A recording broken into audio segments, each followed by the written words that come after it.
Hello students, my name is teacher Sarika Vetkekar. For this academic year 2020-21, I'll be teaching you the subject economics. So here we begin with our lesson number 1. The name of the lesson is Introduction to Micro and Macroeconomics.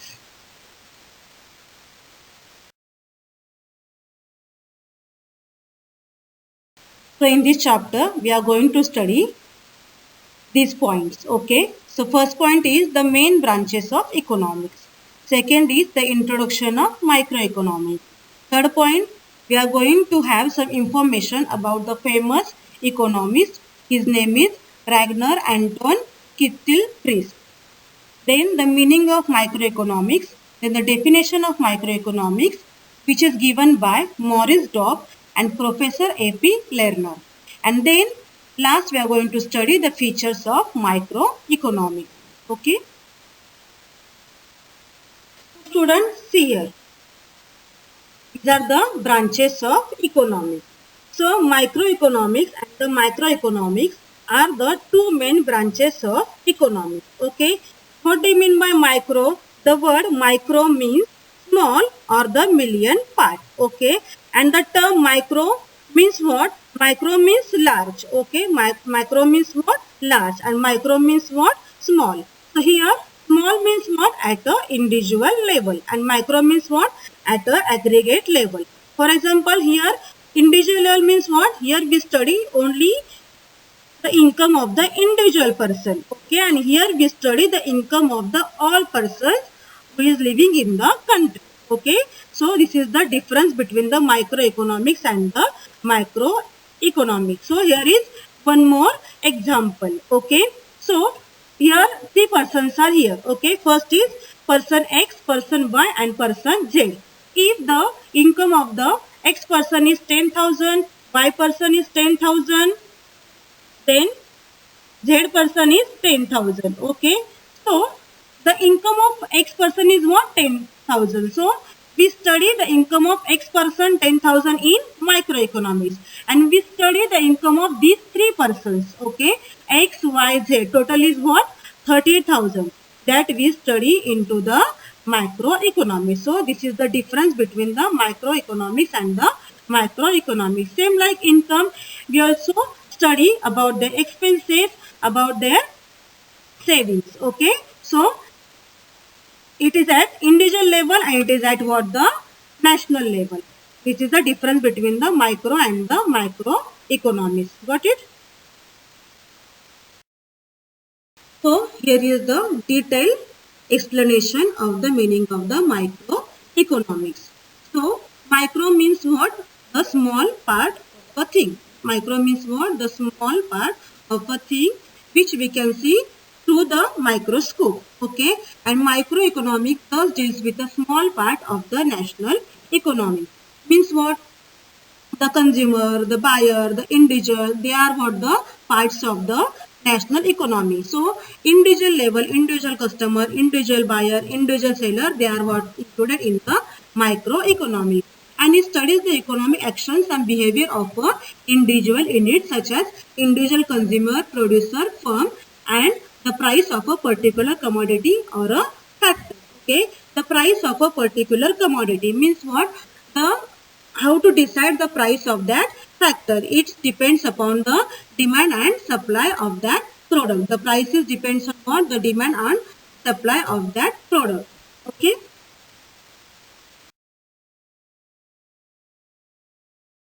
So here the term microeconomics is defined by two different economics. First is what? The Maurice Dobb and second is what? The Professor A.P. Lerner.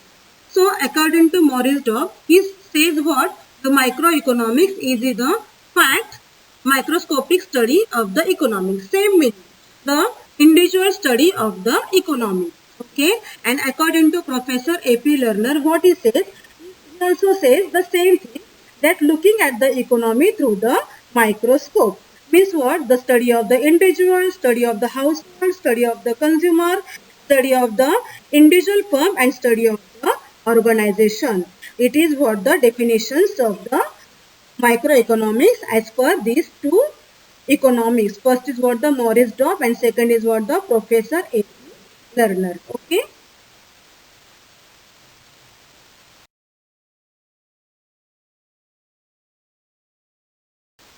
Here we are going to study about the features of the microeconomics. Okay. The first picture is what the study of the individual unit. Second is what the price theory. Third is partial equilibrium. Fourth is based on certain assumptions. Fifth is slicing method. Sixth is use of marginalism principle. Seventh is analysis of market structure. And eighth is what the limited scope. So first point is what the study of the individual unit. In the definition only we studied that microeconomics means what? We have to study at the individual level. For example, if the firm is there, we have to study the proper individual firm. For example, if we have to study the price, we have to study the proper price of the proper product, not the all products of the individual product. Okay, and also if we have to study the household, you have to study the expenses income, that also we have to study at the individual level. Second point is what the price theory. What is price? So price means what? Anything which we pay in exchange of the goods and services. Okay, and here in the price theory means what? We have to determine, we have to decide the price of the goods and services.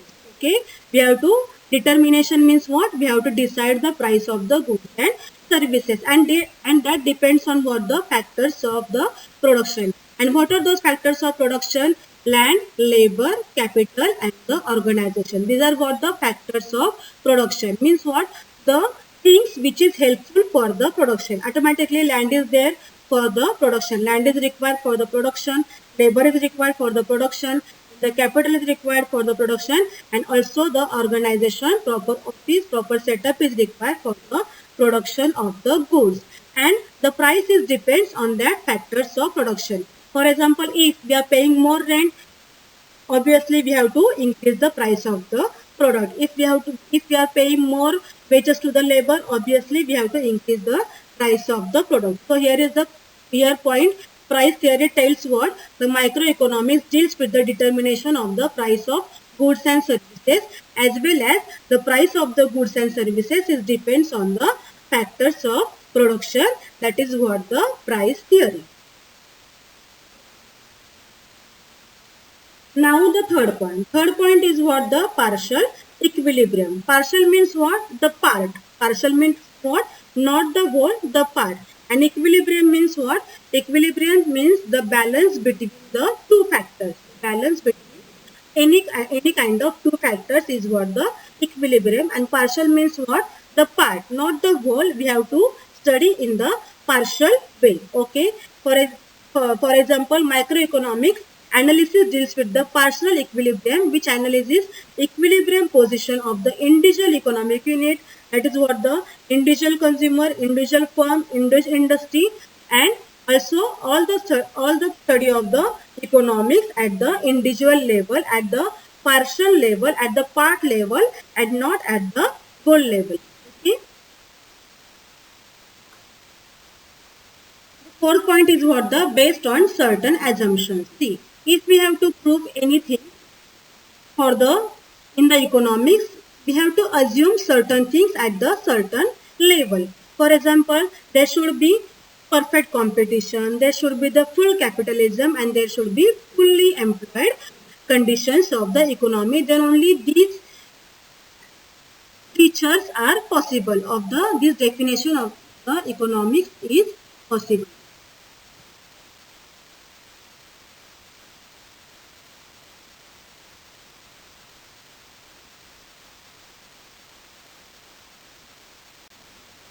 Fifth point is what? The slicing method. Okay. Now you know the bread and you know the slices of the bread. When we cut the whole bread into the pieces, it is what? The slices of the bread. So whole bread is what? The microeconomics, and the slices of that bread is what? The microeconomics. So here microeconomics uses the slicing method. Simply microeconomics uses what? The slicing method, and not the whole level. Okay, it splits or divides the whole economy into small individual units and then studies each unit separately in details. First, they divide what the all parts of the individual into the small unit and then they study each of them separately and differently. It is what the slicing method means, what the study of the all individual into what the slicing method. Okay. For example, study of the individual income out of the national income and study of the individual demand out of the aggregate demand. What is aggregate demand? Means what the total demand of the country. And what is national income? The total income of the country. And here in the microeconomics, we study the individual income and the individual demand, not the whole national income and not the all aggregate demand of the country. Sixth point is what the use of the marginalism principle. So what is marginalism? The word marginalism means what? The change brought in total. Change brought in total by the additional unit. Here we have to take into consider the additional unit to study the demand and supply of the particular unit. Means what? Here we have to compete our product with the other product is what the marginalism principle. And with that principle, we can know the margin analysis helps to study the variables through the changes producers and the consumers take economic decisions using this principle. For example, if that additional unit price is less, suddenly the producer take the decision to change the price of the product. And automatically what will happen if the same competitive product, if the same additional product price is same as per our product, the obviously consumer also buys the same product of that producer is what the marginalism theory means. What? Taking into consideration the another product to study the another product and with that product we have to compare a product how to increase the demand of that particular product is what the use of the marginalism principle. Seventh point is what the analysis of the market structure. And these market structures are divided into the three conditions. That is what the perfect competition, monopolistic competitions and the oligopoly competitions. Okay. Here the perfect competitions means what? If you are selling one kind of product in the market. For example, if you are selling one type of soap in the market and there are so many competitors are there in the market for that competition, it is what you have to face that competition. It is what the perfect competition. Monopolistic competitions means what? Your product is already have the more demand and there is no competitions for your product in the market. And what is oligopoly competition? It is what? There is the lesser demand for the competition. It is what the small number of producers or the sellers which can compete. This competition is what the oligopoly competition. Here 8 point is what the limited scope. Limited scope means what? Everything is limited over here. For example, if you are studying only about the individual, obviously you can ignore the national level problems. National level problems means which kind of problems? The problems like inflation, deflation, balance of payments, poverty problems, unemployment problems are there, population problems is there, and the economic problems is there. Our country like India is facing these kinds of problems and these are not studied under the study of the microeconomics. So this study of the microeconomics have the limited scope. Okay. So it is the detailed note of the features of the microeconomics. Okay. You can read it one by one point and to this point you will understood the features of the microeconomics. Okay.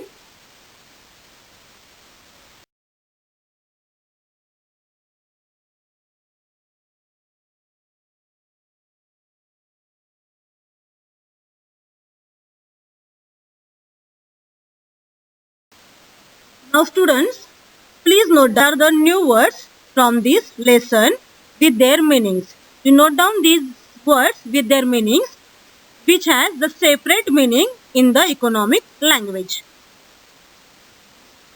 So students, hope you all understood a topic microeconomics. So, if you have any query, please feel free to discuss. Thank you.